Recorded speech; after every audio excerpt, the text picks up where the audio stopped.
मैं doctor Shivanshu Saxena, homeopathic consultant, Pooja homeo clinic, Dhampur.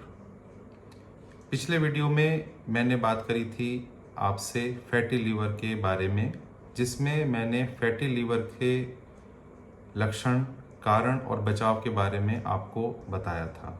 अगर आपने अभी तक वो वीडियो नहीं देखी है तो इस वीडियो के डिस्क्रिप्शन में मैंने पुरानी वीडियो का लिंक डाल दिया है, एक बार उसे जाकर देखें ताकि आप अच्छे से फैटी लीवर के बारे में जान सकें। आज इस वीडियो में हम बात करेंगे उन प्रश्नों के बारे में जो कि आप लोगों द्वारा मुझसे व्हाट्सएप या फेसबुक के ज़रिए पूछे गए। इस वीडियो के अंत में मैं आपको कुछ होम्योपैथिक मेडिसिन्स के बारे में भी बताऊंगा, तो अंत तक बने रहें।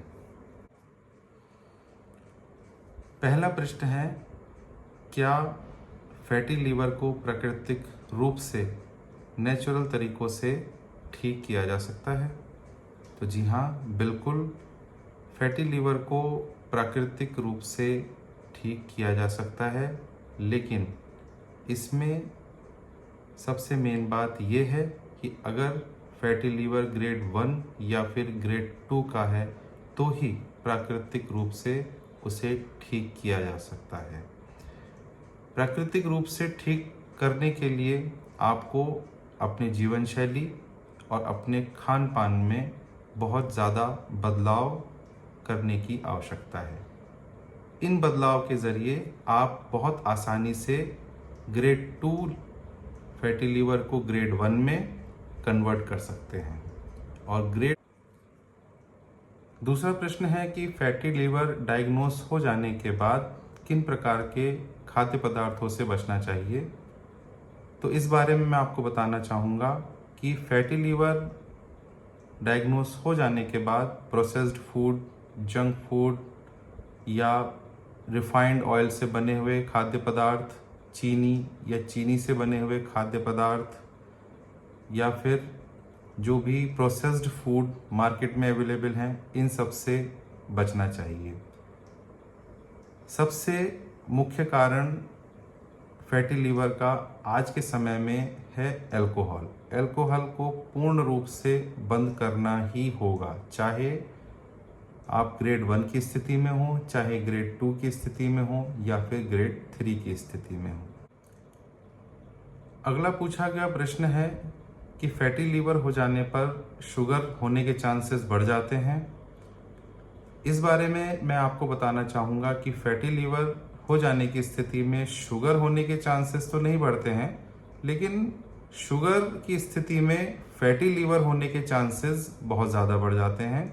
अब ये इस तरीके से होता है कि शुगर की स्थिति में इंसुलिन रेजिस्टेंस डेवलप होता है, जिसके कारण हमारे शरीर की कोशिकाएं इंसुलिन के प्रति प्रतिक्रिया नहीं दे पाती हैं, जिसके चलते लीवर में फैट का एक्यूमुलेशन बढ़ जाता है, जो कि आगे जाके non alcoholic fatty liver disease की कंडीशन में डेवलप हो जाती है। अगला पूछा गया प्रश्न है कि लीवर के बेहतर स्वास्थ्य के लिए हमें क्या करना चाहिए? संतुलित आहार, नियमित व्यायाम, अच्छी मात्रा में पानी, मौसमी सलाद, मौसमी फल का सेवन करते रहें।